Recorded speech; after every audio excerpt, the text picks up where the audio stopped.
नमस्कार, आप देख रहे हैं 5 की बात और मैं हूं नगमा। चक्रवाती तूफान बिपरजॉय जो कि अरब महासागर में उठ रहा है, वो पहले पाकिस्तान के समुद्री तट की तरफ बढ़ रहा था, लेकिन अब खबर है कि उसने अपनी दिशा थोड़ी बदली है और साथ साथ गति भी बदल गई है। दिशा बदलकर थोड़ा पूरब की ओर मुड़ गया है ये साइक्लोन और उत्तरी गुजरात तट की तरफ बढ़ रहा है। तो ये तट से 15 जून को टकराएगा, ऐसा अभी तक का अनुमान है। इसने दिशा और साथ साथ गति भी बदली है। बिपरजॉय अब एक अत्यंत सिवियर साइक्लोनिक स्टॉर्म या तूफान में बदल चुका है। इसकी जो गति है वो 70 से 120 मील प्रति घंटे रफ्तार की है, जिसमें कहा जा रहा है कि शायद 165 मील प्रति घंटे तक की हवा भी चल सकती है।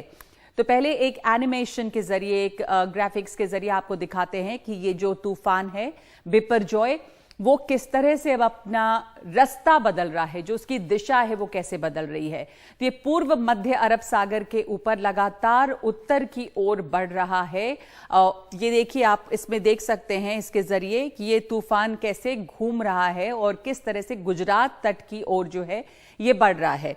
ये 15 जून यानी कि गुरुवार को गुजरात के सौराष्ट्र तट के पास से कच्छ को पार कर सकता है। तो यहां पर ये चक्रवाती तूफान है अरब सागर में, जो लगातार जिसकी गति भी बढ़ रही है और जिसने थोड़ा अपनी दिशा भी बदली है और अब वो पूरब की ओर बढ़ते बढ़ते कराची की तरफ नहीं जाकर, ये जो लाल लकीर आप देख रहे हैं, ये थोड़ा इसका रास्ता घुमा है और अब ये गुजरात में कच्छ की तरफ बढ़ रहा है। सौराष्ट्र, कच्छ और ये जो पूरा तटीय इलाका है, ये इसके प्रभाव में आ सकता है। तो आपको एक वॉल ग्राफिक्स के जरिए अब दिखाते हैं कि जो तूफान बिपरजॉय है वो दरअसल क्या है। तो ये गुजरात की तरफ बढ़ रहा है जो तूफान है, ये आप देख सकते हैं। इसका ये जो शब्द है बिपरजॉय, ये दरअसल बंगला मूल का है। हम सब जानते हैं कि जो साइक्लोन्स होते हैं उनके नाम अलग अलग देश रखते हैं और ये नाम जो है बांग्लादेश ने रखा है, तो बांग्ला मूल का है। हिंदी में बिपरजॉय का अर्थ जो है, यानी मतलब जो है वो विपर्यय है, और विपर्यय का मतलब होता है प्रतिकूल स्थिति, यानी कि जो अशुभ एक तरह से, और तबाही। बांग्ला में इसका अर्थ यही है, तबाही। तो पहले कराची के तट से टकराने वाला था तूफान। रविवार को तूफान की दिशा जो है वो कुछ पूरब की ओर मुड़ी और अब कराची और मांडवी के बीच से ये तूफान जो है वो निकलेगा। तो सौराष्ट्र और कच्छ से ये तूफान जो है वो गुजरेगा और गुरुवार को गुजरात के जखाऊ पोर्ट के पास ये तूफान टकराएगा, ऐसा अनुमान है। और ये भी है कि अब जो है इसकी गति भी बढ़ गई है और ये एक सिवियर साइक्लोनिक स्टॉर्म में बदल गया, एक भयावह तूफान की श्रेणी में आ चुका है, जिसमें हवाएं 125 से 135 किलोमीटर की रफ्तार से चल सकती हैं और इससे बढ़ भी सकती हैं। 150 किलोमीटर की रफ्तार तक भी हवा जा सकती है।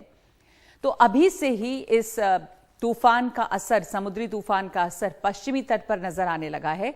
समुद्र तटों पर लगातार ऊंची लहरें उठ रही हैं और गुजरात में जो तमाम, वो पूरा गुजरात का तट है, राजकोट है, मोरबी है, इन तमाम जगहों पे सौराष्ट्र का इलाका है, कहीं कहीं बारिश भी हो रही है, तेज हवाएं चल रही हैं। तो ये अभी यहाँ की स्थिति है तूफान की। तो ये जो तूफान है ये लगातार मजबूत हुआ है अरब सागर में, और इसके लिए जो तापमान है वो बढ़ता गया। जब गर्म हो जाता है जो समंदर की सतह है, तो वहां पे एक लो प्रेशर एरिया होता है और उसकी वजह से ये तूफान खड़ा होता है। जब ऊपर में जो प्रेशर है वो हाई प्रेशर एरिया हो और समुद्र की सतह पे लो प्रेशर एरिया हो, तो अब इस बचाव की तैयारी चल रही है तूफान से। और इसके लिए प्रधानमंत्री ने एक उच्च स्तरीय बैठक बुलाई है, साथ में एनडीआरएफ की टीमें तैयार की गई हैं। गुजरात के तटों पर जो मछली पकड़ने का काम करते हैं मछुआरे, उन्हें रोका गया है। 15 जून तक समंदर में न जाने की उन्हें सलाह दी गई है तमाम मछुआरों को। तो ये सब बचाव की तैयारी की जा रही है। समुद्र तटों पर जो चेतावनी के सिग्नल लगाए जा रहे हैं ताकि लोग वहां पर नहीं जाएं। तो लोगों को तमाम उन इलाकों से हटाया जा रहा है जहां पर खतरा है। ऐसी चेतावनी दी गई है। अब तक 1300 लोगों को सुरक्षित जगहों पर ले जाया गया है। इसके अलावा रेलवे ने क्षेत्रीय मुख्यालयों में डिजास्टर मैनेजमेंट रूम सक्रिय किए हैं कि कहां कहां पर मुश्किल आ सकती है तो कैसे काम होगा।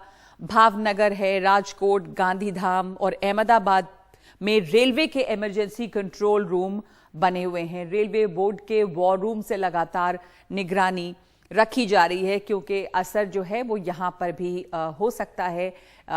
लगातार ये चर्चा हो रही है कि क्या हवाई जहाज, जो पूरी एयर ट्रैफिक है वो इससे प्रभावित होगी, क्या ट्रेनें इससे प्रभावित होंगी। तो ये तमाम अंदेशे इसमें हैं और इसलिए ये पूरी तैयारी जो चल रही है तूफान को लेकर, उसके लिए प्रधानमंत्री ने एक मीटिंग भी की है। तूफान को लेकर प्रधानमंत्री नरेंद्र मोदी ने आज बैठक की है, जिसमें तूफान से निपटने की तैयारियों और जरूरी कदमों पर चर्चा की गई है।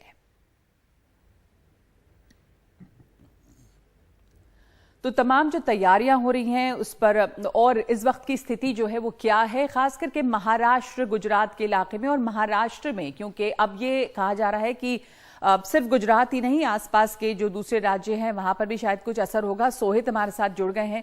सोहित, आपके पीछे समंदर दिख रहा है और उसमें तूफानी लहरें जो हैं वो उठ रही हैं। तो इस समय की स्थिति जो है वो महाराष्ट्र की क्या है? गुजरात के कई इलाकों में तो अलर्ट है और हमने जाना कि वहां पर जो तटीय इलाके हैं वो वहां पे हाई टाइड्स भी है, तूफान जो लहरें हैं, समुद्री लहरें वो ऊंची उठ रही हैं, कई जगहों पर बारिश भी है। पर क्या महाराष्ट्र पे अब तक इसका कोई तरह का असर है? कुछ खबरें ऐसी भी आई थी कि एयरपोर्ट पे भी कुछ अफरा तफरी सी थी, क्योंकि कुछ फ्लाइट्स डाइवर्ट होने की बात थी। पर स्थिति क्या है अभी?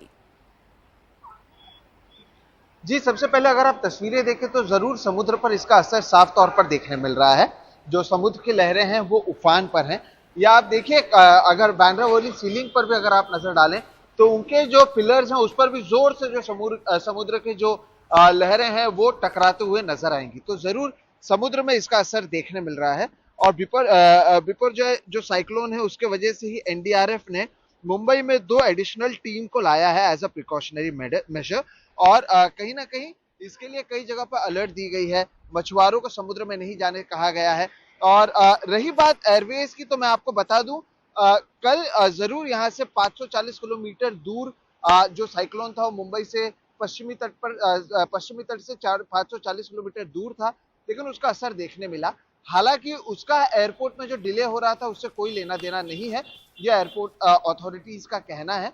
और आज भी जो सभी उड़ानें हैं वो समय से चल रही हैं, लेकिन आने वाले समय में जरूर इसका असर हो सकता है। उसकी वजह यही है कि जो तेज हवाएं हैं वो आप जो देख पाएंगे वो बढ़ रही हैं और इसका असर कहीं ना कहीं देखने मिलेगा। अगर गुजरात की बात करें तो गुजरात पर काफी जगहों पर ये हिट करने वाला है, खासतौर पर कच्छ की बात करें या फिर अगर उत्तरी गुजरात या पश्चिमी गुजरात के जिलों की बात करें, वहां पर इसका ज्यादा असर होगा। और इसी को देखते हुए वहां पर ज्यादा तैयारियां हैं, क्योंकि ये मुंबई से थोड़ी दूर पर है और गुजरात पे जाकर ये टकराने वाला है, तो उसके लिए कई सारी तैयारियां वहां पर की गई हैं। अगर कुछ बताएं तो जैसे कि जो गुजरात की सरकार है उन्होंने कई जगहों पर जो स्कूल है उन्हें छुट्टी दे दी है।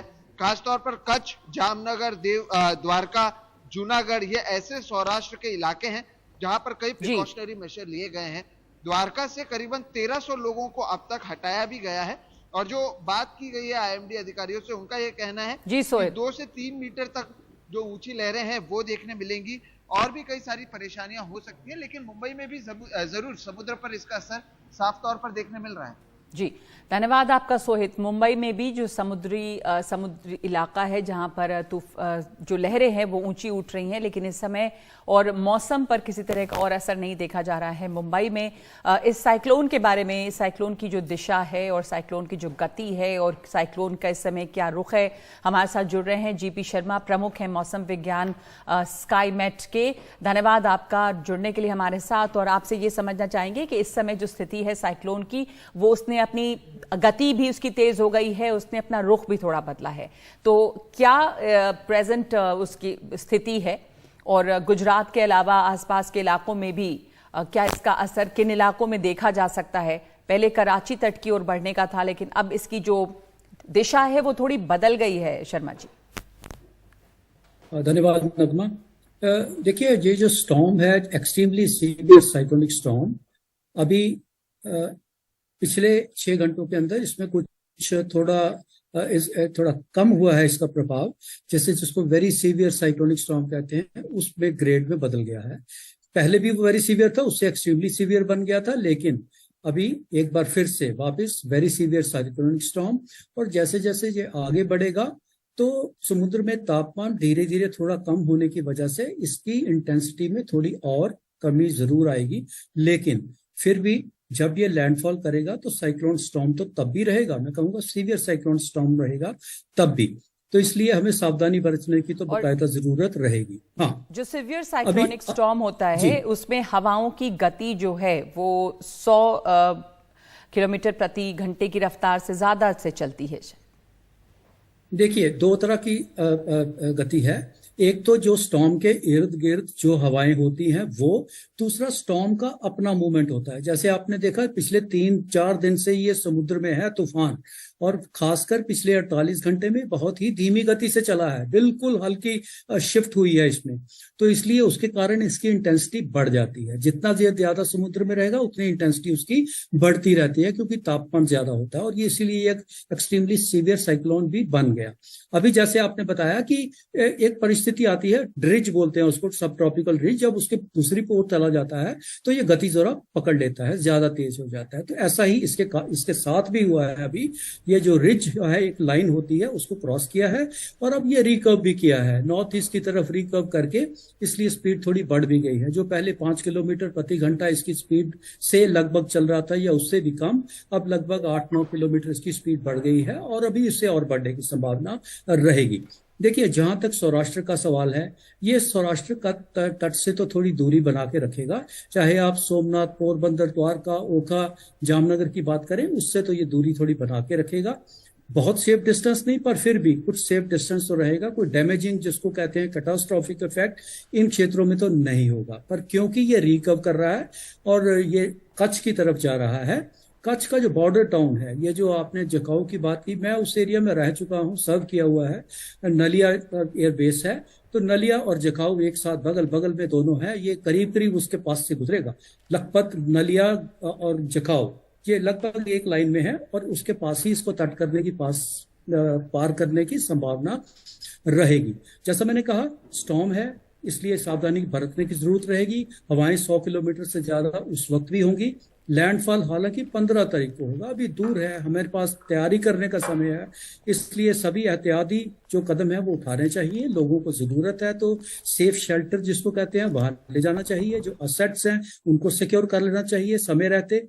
और उस दिन जब 15 तारीख को ये लगभग नून आवर्स में ही स्ट्राइक करने की संभावना है, उस वक्त ज्यादा डैमेज, जो तेज से बहुत तेज हवाएं होंगी, 100 किलोमीटर 120 किलोमीटर की हवा बहुत तेज हवा होती है, उसके साथ जब बारिश आ जाती है तो उसका प्रभाव और भी ज्यादा बढ़ जाता है। तो ऐसी स्थिति इसके साथ रहने वाली है, इसलिए बहुत सारी एहतियात बरतने की जरूरत रहेगी। सौराष्ट्र तट का जहां तक सवाल है, वर्षा जरूर होगी, तेज हवाएं होंगी वहां पे, लेकिन इतना जो कैटास्ट्रोफिक इफेक्ट है वो वहां देखने को शायद नहीं मिलेगा। जी। और जो इसकी जो कैटास्ट्रोफिक इफेक्ट जो होती है, या सबसे ज्यादा जो तबाही होती है, जब ये तूफान बिल्डअप हो रहा है और इसकी हवा की रफ्तार बढ़ रही है, तो उस समय भी जैसे एयर ट्रैफिक है वो प्रभावित हो सकता है, या रेल यातायात क्या प्रभावित हो सकता है, या लैंडफॉल के समय ही ज्यादा नुकसान होता है? देखिए, जैसे मैंने आपको बताया कि मैं उस क्षेत्र में रहा हूं, जहां तक रेलवे का सवाल है, वहां रेलवे लाइंस तो नहीं है। कच्छ में केवल एक लाइन होती थी जो गांधीधाम से नलिया तक चलती थी, वो भी शायद उसमें ज्यादा ट्रैफिक नहीं, पर है। तो जेपी शर्मा साहब, मैं ये इसलिए समझना चाह रही हूँ कि उसके आसपास के इलाके, कच्छ के अलावा भी, क्योंकि हवा अभी जैसे दिशा मुड़ी है, पहले कराची तट की ओर था लेकिन अब इधर सौराष्ट्र कच्छ की तरफ है, क्या और ऐसा हो सकता है कि उसका रुख बदले थोड़ा बहुत? तो क्या महाराष्ट्र या उसके गुजरात के और आसपास जो दूसरे राज्य हैं वहां पे भी क्या इसका प्रभाव ज्यादा हो सकता है? मैं कह रहा हूँ जब ये लैंडफॉल करेगा, इसके बहुत रैपिडली जो है डिके हो जाता है, कमजोर पड़ता है उसके एकदम बाद में। हालांकि 6-8 घंटे तो निकल जाते हैं एज ए स्टॉर्म इटसेल्फ, वही काफी होते हैं। तो ये कच्छ के क्षेत्र में इसका प्रकोप जरूर देखने को मिलेगा। उसमें जो डीप इनलेट, हमें ज्यादा एहतियात बरतने की जरूरत रहेगी। भुज, मांडवी, नलिया, जकाऊ, लखपत, ये जो कोस्ट लाइन है, कच्छ की कोस्ट लाइन है, इसमें हमें इसको ज्यादा असर देखने को मिलेगा। तेज हवाएं भी मिलेगी, तेज वर्षा भी मिलेगी इन क्षेत्रों में, और लगभग 6-8 घंटे तो इसका तेज प्रभाव देखने को मिलेगा, उसमें उसके बाद ये धीरे धीरे कमजोर पड़ जाएगा। महाराष्ट्र में तो इसका कोई सवाल ही नहीं, कोई हमें चिंता करने की जरूरत ही नहीं। जो गुजरात के भीतरी भाग हैं, चाहे आप कैपिटल सिटी जो गांधी नगर कहिए या अहमदाबाद, बड़ौदा, ये जो इंटीरियर पार्ट है, दीसा, पाटन जो क्षेत्र हैं, इनमें हमें ज्यादा चिंता करने की जरूरत नहीं है, क्योंकि वहां तक जब स्टॉर्म राजस्थान तक पहुंचेगा तो काफी कमजोर पड़ जाएगा वर्षा के अलावा, और ज्यादा वहां कोई हमें किसी अंदेशा नहीं है किसी भी इसके साथ किसी और तेज हवा का उसका आने का। लेकिन कच्छ का क्षेत्र लगभग 12 घंटे 15 तारीख सुबह से लेके और दोपहर बाद तक, देर बाद दोपहर तक वो वल्नरेबल रहेगा। उस वक्त इंक्लीमेंट वेदर कंडीशंस के लिए मैं एक बार फिर दोहराता, 15 तारीख सुबह से लेके बाद दोपहर तक। जी जी जी जी, धन्यवाद आपका इस जानकारी के लिए। 15 तारीख को खास करके कच्छ के क्षेत्र में जो है वो तमाम सावधानी की जरूरत तो खैर उसके पहले से है, लेकिन उस दिन जब लैंडफॉल होगा, जब तट से टकराएगा, तो उस दिन उसका असर ज्यादा देखा जाएगा, खास करके कच्छ के क्षेत्र में।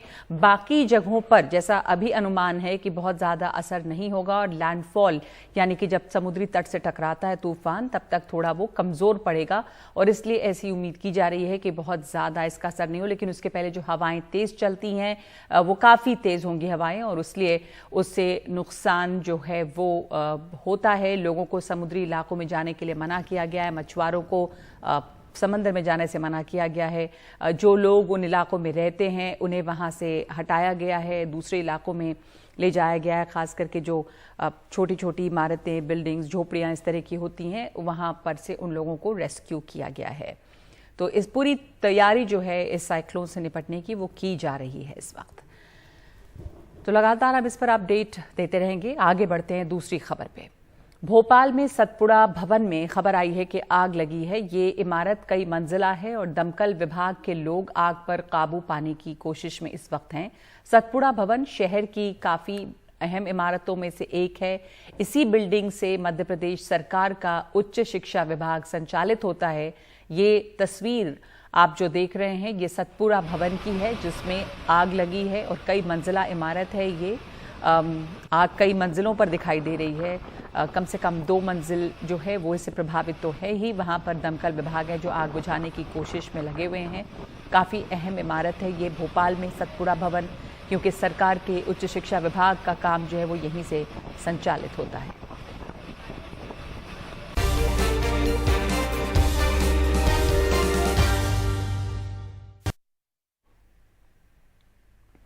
भारतीय कुश्ती संघ का चुनाव 4 जुलाई को हो सकता है। ये खबर आई है सूत्रों के मुताबिक। भारतीय ओलंपिक संघ ने 4 जुलाई को चुनाव कराने के लिए चिट्ठी लिखी है। तो ये चुनाव 4 जुलाई को हो सकता है, क्योंकि जो अभी भारतीय कुश्ती संघ के अध्यक्ष हैं बृजभूषण शरण सिंह, उनका कार्यकाल औपचारिक रूप से 4 तारीख को खत्म होगा। और बृजभूषण शरण सिंह जो हैं पिछले 12 सालों से लगातार अध्यक्ष बने हुए हैं।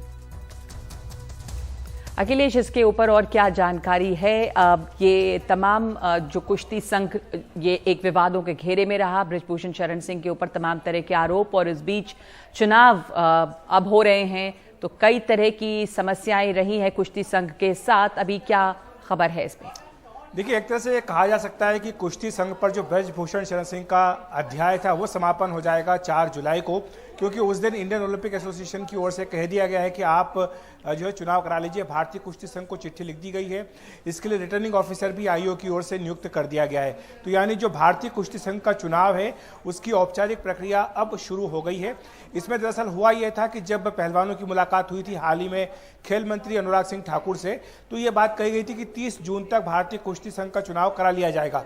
लेकिन इसमें कुछ तकनीकी दिक्कतें थी, क्योंकि जितने राज्य संघ हैं सबको नोटिस देना होता है। तो इसके बाद जो प्रक्रिया है अब वो शुरू कर दी गई है। तो इसलिए 30 जून के बजाय 4 जुलाई को ये चुनाव होगा। आप जानती है कि ये चेतावनी भी दी गई थी कि अगर 45 दिनों के भीतर चुनाव नहीं होता है तो मान्यता भी रद्द की जा सकती है। लेकिन एक बड़ी बात अब ये हो रही है कि चुनाव होने जा रहा है। अब इसमें जो सहमति बनी थी क्या उसका पालन होगा या नहीं होगा, ये देखने की बात होगी, क्योंकि खिलाड़ियों की ओर से ये कहा गया था कि बृजभूषण शरण सिंह के परिवार का कोई भी व्यक्ति ये चुनाव नहीं लड़ेगा। तो क्या ये आश्वासन दिया गया है या नहीं दिया गया है, ये देखने की बात होगी। लेकिन एक बड़ी बात जरूर है कि ब्रजभूषण शरण सिंह जो पिछले 12 साल से भारतीय कुश्ती संघ के अध्यक्ष पद पर काबिज हैं, उनका अध्याय 4 जुलाई को समाप्त हो जाएगा। वैसे तो उनका कार्यकाल मार्च में ही खत्म हो गया था, लेकिन ये जो सारा विवाद चलता रहा, इसके चलते आप जानती हैं कि ओवरसाइट कमेटी बनाई गई और भी कई सारी औपचारिकताएं होती गई। तो इस लिहाज से ये चुनाव जो है वो लगातार टलते रहे, लेकिन अब चुनाव की तारीख मुकर्रर हो गई है। ये 4 तारीख को चुनाव होने जा रहा है। जी, धन्यवाद आपका अखिलेश। 4 तारीख को ये चुनाव होगा और इसके साथ ही ब्रजभूषण शरण सिंह जो 12 साल से इस पद पे थे, उनका एक अध्याय जो है वो समाप्त होगा और तमाम तरह के विवाद इस बीच और उनके ऊपर जो आरोप हैं वो लगे रहे और चुनाव पहले ही होने थे, लेकिन चूंकि ये विवाद था इस वजह से चुनाव जो है वो टलते चले गए। अब राज्य कुश्ती संघों को 21 दिन पहले नोटिस भी दी जाएगी जो देना जरूरी होता है और उसके बाद 4 तारीख को 4 जुलाई को कुश्ती संघ का चुनाव होना है। पहलवानों की जो तमाम शर्तें थी क्या वो मानी जाएंगी, जैसे कि ब्रजभूषण शरण सिंह के परिवार का कोई चुनाव ना लड़े। वैसे भी ब्रजभूषण शरण सिंह जो हैं वो पिछले 12 सालों से अध्यक्ष पद पर बने हुए हैं।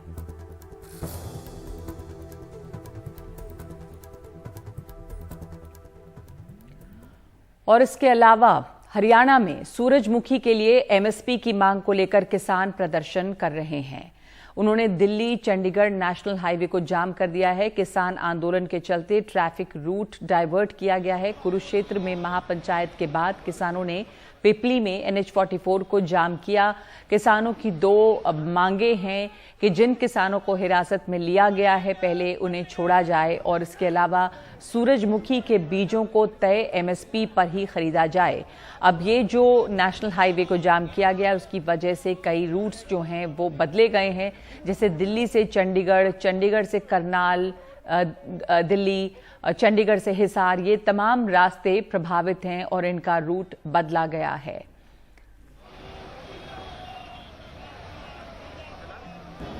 उन्हें छोड़ दो किसानों को, इनसे बातचीत शुरू कर लो, MSP पर खरीद शुरू करवा दो।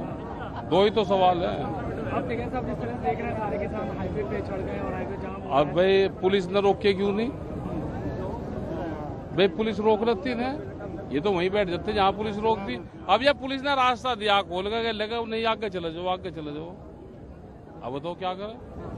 मुझे तो लगता है कि पुलिस अगर रोकती तो रुक जाते हम तो वहीं। अब किस तरह से ऐसे बातचीत आगे बढ़ेगी? आ जाए प्रशासन आओगा, कोई ना कोई बात करेगा, यहाँ की कमेटी से बात कर ले। सूरजमुखी 64 रुपए केजी के हिसाब से सरकार ने रेट घोषित किया, उस पर कम पे खरीद नहीं होनी चाहिए, ये इशू है। उस पर खरीद हो तो यही इशू है और जो नेता बंद हैं उनको रिहाई करें किसानों की। देखिए, हम अपना समर्थन देने के लिए आए हैं और हम भी किसान परिवार से, हम भी जो किसान हमारे भाई खड़े हैं रोड पे, हम उनके साथ खड़े हैं। क्या आगे भी आप सपोर्ट करेंगे रेस्टलेस इस किसान पंचायत को? देखिए, पहले भी जब किसान प्रोटेस्ट चल रहा था तब भी हम साथ खड़े थे। तो बजरंग पुनिया कह रहे हैं कि किसानों को अब वो साथ देंगे और वैसे किसानों ने भी पहलवानों का साथ दिया है उनके आंदोलन में। अब ये एक नया आंदोलन जो है या कहीं की विरोध प्रदर्शन है जो किसानों ने शुरू किया है MSP के मामले पर, सूरजमुखी के MSP को लेकर, जिसके चलते नेशनल हाईवे इस समय जाम किया गया है।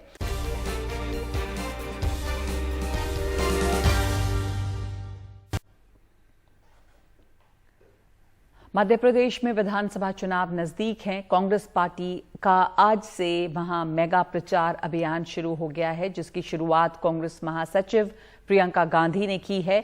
जबलपुर से ये शुरुआत हुई है। सबसे पहले प्रियंका गांधी ने यहां पर नर्मदा की पूजा की और इसके बाद इस पूजा के बाद वो भंवरताल पार्क में गोंड रानी दुर्गावती की प्रतिमा पर माला चढ़ाने गईं। फिर उन्होंने एक जनसभा को संबोधित किया जिसमें कि कमलनाथ, दिग्विजय सिंह समेत कई बड़े कांग्रेस नेता मौजूद रहे। इन चुनावों में हिंदुत्व का मुद्दा भी काफी प्रबल है। बीजेपी के हिंदुत्व की काट में कांग्रेस भी अपने नर्म हिंदुत्व के जरिए वोटरों को साधने की कोशिश में है। कर्नाटका चुनाव की तरह यहां भी बजरंग बली की चर्चा है। प्रियंका गांधी की रैली स्थल पर भी गदा नजर आई, लेकिन प्रियंका गांधी ने अपने भाषण में नौकरी, बेरोजगारी और महंगाई का ही मुद्दा उठाया।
संस्कारधानी आ रही हो आप माननीय प्रियंका जी, और मंच कैसे लोगों के साथ शेयर कर रहे हो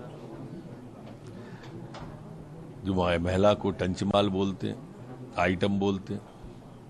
मां नर्मदा में पूजा करने जा रही हो, चुनाव आते ही आपको मां नर्मदा की याद आती है, मां गंगा मैया की याद आती है। यूपी में गंगा जी में डुबकी लगाई, गंगा जी ने नाराज होकर कुल 2 सीटें दी आपको। नर्मदा मैया भी इसीलिए नाराज होंगी, आपकी कथनी और करनी में अंतर है। आप चुनावी हिंदू हैं। उस बच्ची के यहाँ जाएंगी क्या जिसका मर्डर हो गया है? आप लड़की हूं लड़ सकती हूं का नारा देती थी ना, जाओ उसमें, तब प्रदेश की जनता मानेगी। अन्यथा तुष्टीकरण की राजनीति आपकी, ये सब समझेंगी, ये चुनावी है। प्रियंका गांधी की इस जनसभा के लिए काफी लोग वहां पर जुटे थे और वहां पर किस तरह का क्या मूड था और क्या वहां पर प्रियंका गांधी ने क्या कुछ कहा? कांग्रेस ने जो आज इस अभियान की शुरुआत की है उसका क्या असर दिखेगा, बता रहे हैं अनुराग द्वारी। मध्य प्रदेश के चुनाव में भी बजरंगबली की एंट्री हो गई है। हमने देखा है शहर में 2-3 जगहों पर 30 फीट से ज़्यादा बड़ी गदा रखी हुई है और अब साक्षात हनुमान जी ग्वारी घाट में। हनुमान जी ने मेकअप लगाया हुआ है और मास्क पहना है, तो शायद बोल नहीं पाएंगे, बोलने में दिक्कत हो रही है। तो आपके लिए हम पुजारी जी से बात करते हैं। सर, हनुमान जी की एंट्री क्यों चुनाव में? देखिए, धार्मिक आयोजन है तो इसलिए देखिए भगवान का अगर दृश्य हो जाए तो इससे अच्छी और क्या बात है सर। अच्छा जी। लेकिन हमने खास तौर पर देखा है कि एक प्रयोग हो रहा है कि आप लोगों से कहा गया है कि हनुमान जी को या गदा को इस तरह से प्रमुखता से रखना है। नहीं, ऐसा कुछ नहीं है। हम लोग स्वयं अपनी मर्जी से आए हैं और ये हनुमान जी के स्वरूप में जो कलाकार हैं वो भी अपनी मर्जी से आए हैं। अच्छा। और क्या है, हम लोग तो क्या है, नर्मदा मैया जी के दर्शन हो जाए इसलिए। अच्छा, आपका शुभ नाम? अभी तिलकधारी। अभी तिलकधारी जी। हम लोग मेरठ यूपी से आए। अच्छा, अब यूपी से आए, तो आप भी यूपी से हैं? जी जी। इनका नाम? इनका नाम विजय कुमार। विजय कुमार जी। विजय कुमार जी, आप आशीर्वाद कैसे देंगे? बोल नहीं पाएंगे। चलिए, विजय कुमार जी वेशभूषा में आए हैं इस तरह जगह जगह पर, मेरठ से आए हैं और इनके साथी जो पुजारी हैं वो भी आशीर्वाद दे रहे हैं। इनके लिए ये जो वेशभूषा है इसमें मुश्किल होती है इनको चलना बोलना, लेकिन फिर भी यहाँ पर आए। ग्वारी घाट से अपने सहयोगी रिजवान खान, संजीव चौधरी और राजू के साथ अनुराग द्वारी, NDTV इंडिया।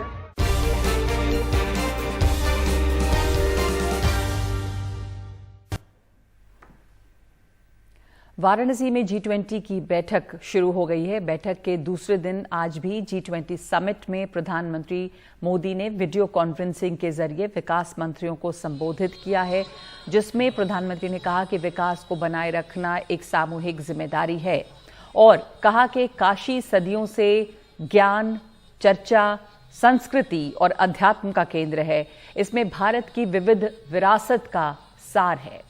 ऐसे में यहां आए प्रतिनिधियों को बैठक के साथ साथ काशी और सारनाथ में घूमना चाहिए और वहां की संस्कृति को समझना चाहिए।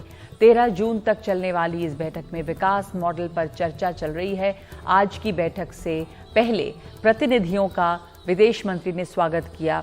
इससे पहले रविवार को G20 प्रतिनिधियों ने बनारस घाट पर गंगा आरती देखी। सभी प्रतिनिधि नमो घाट से क्रूज पर सवार होकर दशाश्वमेध घाट पहुंचे और घाट पर उनका पारंपरिक स्वागत हुआ।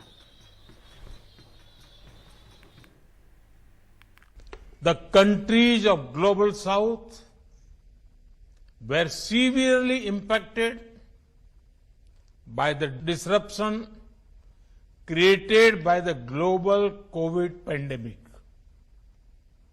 and the food, fuel and fertilizer crisis because of geopolitical tensions have delivered another blow. In such circumstances, the decisions you make carry great significance for humanity as a whole. I strongly believe that it is our collective responsibility not to let the sustainable development goals fall behind. In India, we have made efforts to improve people's life in more than 100 aspirational districts which were pockets of underdevelopment. Our experience shows that they have now emerged as the catalyst of growth in the country. I urge the G20 development ministers to study this model of development. It may be relevant as you work towards accelerating Agenda 2030. तो G20 में development ministers की बैठक हो रही है वाराणसी में, जहां पर प्रधानमंत्री ने आए हुए मेहमानों से ये भी अपील की है कि वो बनारस वाराणसी की जो संस्कृति है उसको और सारनाथ को भी घूमने जाएं और समझें। 5 की बात में आज के लिए इतना ही। नमस्कार।